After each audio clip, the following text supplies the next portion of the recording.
Hi viewers, welcome to our channel. ప్రస్తుతం మనతో పాటు కిరణ్ పోల్దాస్ గారు సీనియర్ జర్నలిస్ట్ ఉన్నారు. వాటితో ఒకసారి మాట్లాడదాం. సార్ నమస్కారం. సార్ నమస్తే ఆదిత్య. సార్ ఢిల్లీ ఎన్నికలు కూడా శంఖం పూరించేసింది. 5వ తారీఖున ఎలక్షన్స్ అయితే జరగబోతున్నాయి సార్. మరి ఢిల్లీ ఎలక్షన్స్ లో ఆప్ వర్సెస్ ఎన్డీఏ కూటమి మనం చెప్పుకోవచ్చు. మరి ఏది గెలిచే అవకాశాలు ఉన్నాయి? అండ్ ఎన్డీఏ కూటమి తరపు నుంచి పవన్ కళ్యాణ్ గారు కూడా ప్రచారం చేయబోతున్నట్టు వార్తలు వినిపిస్తున్నాయి. మరి ఆయన ప్రచారం ఎంతవరకు హెల్ప్ అవుతుంది? మళ్ళీ అంటే మహారాష్ట్ర తరహా రిజల్ట్స్ ఇక్కడ కూడా ఎక్స్పెక్ట్ చేయొచ్చా? మీరేం చెప్తారు సార్? ఇది మీరు అడిగిన ప్రశ్న రెండుగా మనం విభజిద్దాము. ఫస్ట్ ఢిల్లీ ఎన్నికల్లో ఎవరికి అవకాశాలు ఉన్నాయని అడిగారు. దాన్ని మనము ఫస్ట్ చెప్పుకున్న తర్వాత మనం ఈ రాష్ట్రం నుంచి ఎవరు వెళ్తారు అక్కడికి ప్రచారానికి అనేది మాట్లాడుకుందాం. ఇక్కడ మనం చూస్తే ఢిల్లీలో 70 స్థానాలు ఉన్నాయి. ఈ 70 స్థానాల్లో 36 స్థానాలు ఎవరికి వస్తే వాళ్ళే విజేత. కానీ గత 2 సార్లుగా చూస్తే ఒకసారి 67, ఒకసారి 62 స్థానాలతోటి ఒక రకంగా చెప్పాలంటే క్లీన్ స్వీప్ చేసినంత పరిస్థితి తెచ్చింది ఆప్. కానీ ఈసారి అంత వ్యత్యాసం ఉండకపోవచ్చు అనేది ఒక లెక్క. రకరకాల రీజన్స్ ఉన్నాయి దీనికి. కానీ ఈసారి మరి బీజేపీ గెలుస్తుందా అంటే ఇది కూడా క్వశ్చన్ మార్కే. ఒక విచిత్రమైన పరిస్థితి ఢిల్లీలో చూస్తాం మనం.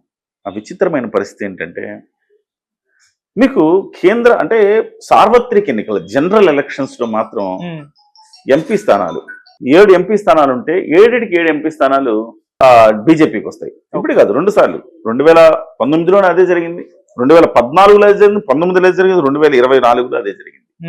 7 స్థానాలు ఉంటే 7కి 7 బీజేపీ క్లీన్ స్వీప్ చేస్తుంది.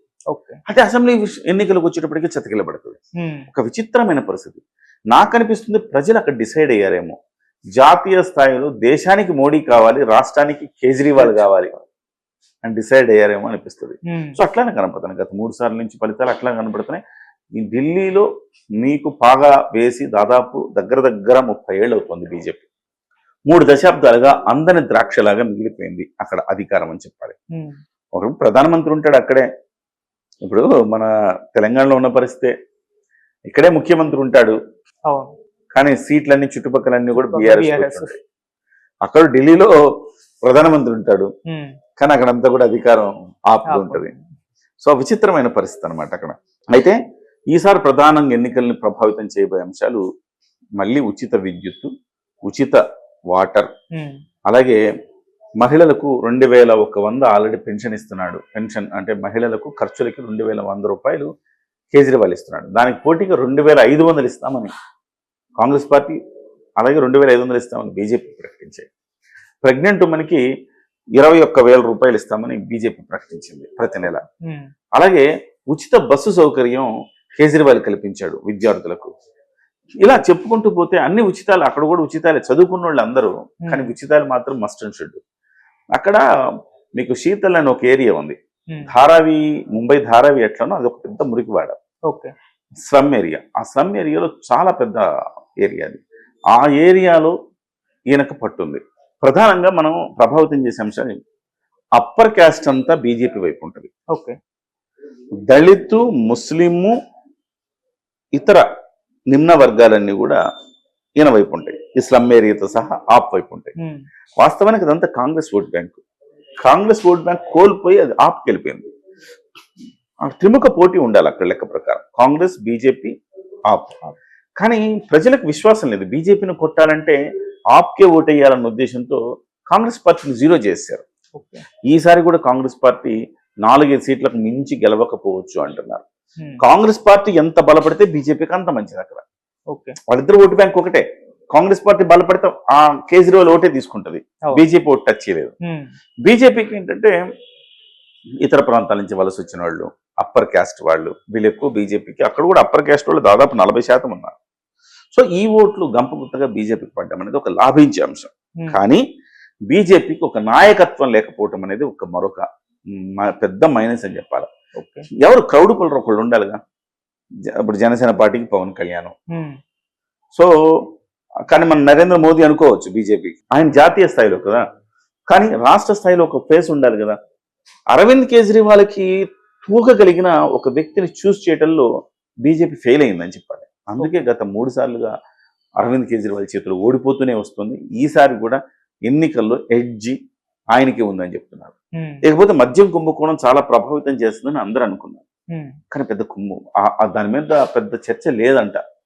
చాలా విచిత్రమైన అంశం ఏంటంటే చదువుకున్న వాళ్ళు కూడా ఈ స్కామ్ను పట్టించుకోలేదంటే చాలా విచిత్రమైన అంశంగా మనం చూడాలి. అరవింద్ కేజ్రీవాల్ ఎక్కడి నుంచి వచ్చాడు? ఒక అవినీతి వ్యతిరేక ఉద్యమాల నుంచి వచ్చాడు. అన్నా హజారే చేసిన ఒక కార్యక్రమం నుంచి ఆయన అరవింద్ కేజ్రీవాల్ అనే ఒక వ్యక్తి ఉన్నాడని అందరికీ అర్థమైంది. అలాంటి వ్యక్తి ఇవాళ మద్యం కుంభకోణంలో పాల్గొన్నాడంటే ఎంత సిగ్గుచేటు. అయినా జనం దానికి పెద్ద ప్రయారిటీ ఇవ్వట్లేదు అంటున్నారు. సో చూడాలి మరి ఈసారి ఏమన్నా ఫేట్ బీజేపీది మారుతుందా లేకపోతే అలానే ఉంటుందా అనేది మనం చూడాలి, వేచి చూడాలి. కానీ ఓవరాల్ గా అయితే ఇవి ప్రధానంగా ప్రభావితం చేసే అంశాలు. సో మొత్తంగా చూస్తే బీజేపీ ఏమనుకుంటుందంటే గెలిచినా ఓడితే స్వల్ప మార్జిన్ తోడు. 2013లో బీజేపీకి 31 స్థానాలు వచ్చినాయి. 2015లో 3 స్థానాలు వచ్చినాయి. 2020లో 8 స్థానాలు వచ్చినాయి. 8 అంటే 62 వాళ్ళకి వచ్చినాయి. కాంగ్రెస్ పార్టీ 0. ఈసారి కాంగ్రెస్ పార్టీ 4-5 వస్తాయి అంటున్నారు. రాహుల్ గాంధీ ఒక 4 ప్రచారాలు క్యాన్సిల్ చేసుకున్నాడు ఆరోగ్యం బాగా. ఒకవేళ ఆరోగ్యం బాగాలేక క్యాన్సిల్ చేసుకున్నాడా, బీజేపీకి లాభం చేకూరుతుంది మనం వెళ్ళకపోవడం ఉత్తమం, కనీసం కేజ్రీవాల్ బలపడతాడు అనుకుని వదిలేసిందో తెలియదు. కానీ ఒక 4 పర్యటనలు క్యాన్సిల్ చేసుకోవటం వల్ల అది కాంగ్రెస్ పార్టీకి ఒక మైనస్ అయిందని చెప్పారు. సో ఇవాళ బీజేపీని కొట్టగలిగి ఎదిరించి నిలబడగలిగిన ఒకే ఒక్క మనగాడు ఎవరు అంటే అరవింద్ కేజ్రీవాల్ కనపడుతున్నాడు. సో ఆ రకంగా చూస్తే కనుక అరవింద్ కేజ్రీవాల్కి ఎడ్జ్ ఉంది. కానీ ప్రజలు మార్పు కోరుకుంటారు కదా. దాదాపు 2013 నుంచి అధికారంలో ఉన్నారు. అంటే దాదాపుగా 12 ఏళ్ళు అధికారంలో ఉన్న తర్వాత కూడా మళ్ళీ అరవింద్ కేజ్రీవాల్ని గెలిపించారంటే సంథింగ్ ఇస్ దేర్. అరవింద్ కేజ్రీవాల్కి ఎంతో కొంత క్రేజ్ ఉంది. కేజ్రీనే కాదు క్రేజీ కూడా అని మనం భావించాలి. సో మరి నివేదికలు అయితే అట్లా చెప్తా ఉన్నాయి. కానీ బహుశా మార్పు కోరుకుంటే బీజేపీ వస్తుందేమో కూడా ఒక అంచనాలు ఉన్నాయి. అన్ని సర్వేలు నిజం కాదు కదా ఆదిత్య. మన గతంలో అనేక సర్వేలు చెప్తా ఉండేవాళ్ళం. ఆ సర్వేలు నిజమైనయా? లేదు కదా. డెఫినెట్గా ఈసారి ఆ సర్వేలు నిజం కాకపోవచ్చు అని అనుకుంటున్నాం. ఇక పవన్ కళ్యాణ్ గారు ప్రచారం చేయబోతున్నారు కదా సార్, మరి అదేమన్నా హెల్ప్ అవుతుంది అంటే? మహారాష్ట్రలో హెల్ప్ అయింది, అక్కడ ఎన్డీఏ కూటమి గవర్నమెంట్ ఫామ్ చేయడం చూసాం. మరి ఇప్పుడు ఆయన ఢిల్లీలో ప్రచారం చేస్తే ఏ విధంగా ఉంటుంది అక్కడ పరిస్థితి? పవన్ కళ్యాణ్ గారు అంశం మనం తీసుకుంటే ఇవాళ పవన్ కళ్యాణ్ గారు చంద్రబాబు గారు ప్రచారం చేయవలసిన సందర్భం ఉండింది. ఇవాళ 1వ తారీఖు, ఇంక 2 రోజులు మాత్రమే ఉంది. ఈ 2 రోజుల్లో వెళతారా లేదని తెలియట్లా. కానీ పవన్ కళ్యాణ్ గారు మేజర్ గా ఇంపాక్ట్ చూపించగలిగిన నాయకుడిగా చెప్పాలి మనం. తెలుగు వాళ్ళ సంఖ్య తక్కువే ఆడ, కానీ తెలుగు వాళ్ళ సంఖ్య మహారాష్ట్రలో తెలుగు వాళ్ళ సంఖ్య lakhs లో ఉంది. రీజన్ ఏంటంటే స్వతంత్రానికి పూర్వమే చాలా మంది వలసలు వెళ్ళారు. ఆడ అనేక పరిశ్రమలు ఉండేవి. ఆ పరిశ్రమల్లో పనిచేయడానికి ఉపాధి కోసం చాలా మంది వలసలు వెళ్ళారు. కాబట్టి ఆ వలసలు వెళ్ళడం వల్ల అక్కడ ఎక్కువ lakhs లో జనాభా ఉన్నారు. కొన్ని ప్రత్యేకమైన ఏరియాల్లో ఉన్నారు. కానీ ఇక్కడ చూస్తే ఢిల్లీలో చూస్తే అంత పెద్ద స్థాయిలో తెలుగు వాళ్ళు లేరనే చెప్పాలి. మరి ఎక్కడ ఉపయోగపడతాడు అంటే పవన్ కళ్యాణ్ గారికి పార్టీలకు అతీతంగా ఆయనకు ఒక ఇమేజ్ అయితే డెవలప్ అయిందని చెప్పాలి. సినిమాలకు అతీతంగా ఇమేజ్. ఇప్పుడు ఆయనకి అదర్ దెన్ తెలుగు స్టేట్స్లో ఒక పొలిటికల్ ఇమేజ్ ఉంది. పొలిటికల్ ఫ్యాన్ ఫాలోయింగ్ గట్టిగా పెరిగింది.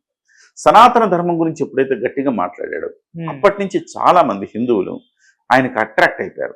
ఇప్పుడు ఆయన గనక అక్కడికి వెళ్ళి ప్రచారం చేస్తే చాలా మంది హిందువుల్ని, నాట్ ఓన్లీ తెలుగు వాళ్ళు, హిందువుల్ని ప్రభావితం చేయగలుగుతాడు. ఒకటి తెలుగు వాళ్ళని ప్రభావితం చేస్తాడు. 2 హిందువులను ప్రభావితం చేస్తాడు. 2 లక్షల మంది కొత్త ఓటర్లు ఇవాళ ఓటైపోతున్నారు కొత్తగా. అలాగే ఓవరాల్ 25 ఏళ్ల లోపు చూసుకుంటే ఒక 25 లక్షలు ఉండొచ్చు అని ఒక అంచనా. 1,55,00,000 జనాభాలో ఓటర్లలో ఒక 25 లక్షలు అంటే చాలా పెద్ద మొత్తమే అని చెప్పాలి. వీళ్ళందరూ కూడా యూత్. ఇంత పెద్ద యూత్లో ఎట్లా ఉంటుందంటే చాలా మనం అట్లుండాలా, అవినీతికి వ్యతిరేకంగా పోరాడాలా, అద్భుతమైన ప్రభుత్వాన్ని తేవాలా, అభివృద్ధి కారకమైన ప్రభుత్వాన్ని తేవాలా, మాకు అవకాశాలు ఎక్కువ కావాలి, ఇలాంటి ఒక తపన ఉంటుంది. ఆ తపనని సాటిస్ఫై చేసి అరవింద్ కేజ్రీవాల్ అనే వ్యక్తి గద్దెనెక్కాడు. ఇవాళ అరవింద్ కేజ్రీవాల్కి ధీటైన నాయకుడు ఎవరు అంటే పవన్ కళ్యాణ్ ఒక్కలే కనబడుతున్నారు అక్కడ. అంటే నిజాయితీగా ఇప్పటి వరకు మచ్చలేని నాయకుడిగా పవన్ కళ్యాణ్ ఎస్టాబ్లిష్ అయ్యాడు. ఒక యోగి ఆదిత్యనాథ్ ఈ దేశంలో ఒక 2 నాయకులు భావి భారత నేతలుగా కనపడుతున్నారు. ఒకళ్ళు యోగి ఆదిత్యనాథ్, 2 పవన్ కళ్యాణ్ గారు. సో ఇప్పుడు అరవింద్ కేజ్రీవాల్ కంటే చూస్తే మచ్చలేని నాయకుడు కదా. ఒక అవినీతి ఆరోపణ లేదు. సో ప్రజలకు జవాబుదారీగా ఎట్లా పనిచేస్తున్నాడు గత 7 నెలల నుంచి చూస్తున్నాం. కాబట్టి ఆ రకంగా పొలిటికల్ ఫ్యాన్ ఫాలోయింగ్ విపరీతంగా పెరిగింది. కాబట్టి అరవింద్ కేజ్రీవాల్కి ధీటైన వ్యక్తి పవన్ కళ్యాణ్ గారు అన్న ఒక ఫీలింగ్ కూడా ప్రధానం కలుగుతోంది. మరి ఎంతవరకు వీళ్ళు ప్రచారం చేస్తారు? ఇంకా 2 రోజులే ఉంది. ఈ 2 రోజుల్లో ఎంతవరకు వెళ్ళి ప్రచారం చేస్తారు? అనేది చూడాలి. మొత్తంగా చూస్తే ఇప్పుడు ఎడ్జి అరవింద్ కేజ్రీవాల్కు ఉన్న ఈ 4 రోజుల్లో అనేక పరిణామాలు మారిపోవచ్చు. ఆయన కట్టుకున్న ఇంటి మీద ఒక రాజభవనంలా కట్టుకున్నాడు అరవింద్ కేజ్రీవాల్. ఒక సింపుల్ గా ఉండే మనిషి రాజభవనాన్ని ఎట్లా కట్టారు, మన జగన్మోహన్ రెడ్డి ప్యాలెస్ ఎట్లా కట్టాడు ఋషికొండ అట్లా కట్టుకున్నాడు. ఇలా కట్టుకున్నాడంటే అవినీతికి పాల్పడకుండా ఒక ఉద్యోగి ఆయన గతంలో. అలాంటి వ్యక్తి ఇవాళ ఇంత పెద్ద బిల్డింగ్ కట్టుకున్నాడంటే అవినీతికి పాల్పడకుండానే కట్టుంటాడా, ఇది ప్రధానంగా వినిపిస్తోంది. ఇది మెయిన్ గా ఇదొకటి. తర్వాత మద్యం కుంభకోణం ఒకటి, ఇది మెయిన్ గా తప్పుగా చూపించే ప్రయత్నం చేస్తున్నారు. వీటన్నిటిని మనం కొట్టాలి అంటే పవన్ కళ్యాణ్ లాంటి ఒక నిజాయితీ పరుడు రావాలని కోరుకుంటున్నారు. ఈ 2 రోజుల్లో వీటి మీద ఎంత ఎక్కువ ప్రచారం చేస్తే అంత లబ్ధి చేకూరే అవకాశం ఉంది. కాంగ్రెస్ పార్టీ ఒకవైపు బలపడడం, ఒకవైపు బీజేపీ ఎక్కువగా అరవింద్ కేజ్రీవాల్ని డౌన్ చేయడం జరిగితే ఒక 4-5% ఓట్లు చేంజ్ కనుక వస్తే కనుక ఈ 4 రోజుల్లో డెఫినెట్గా బీజేపీకి అవకాశం.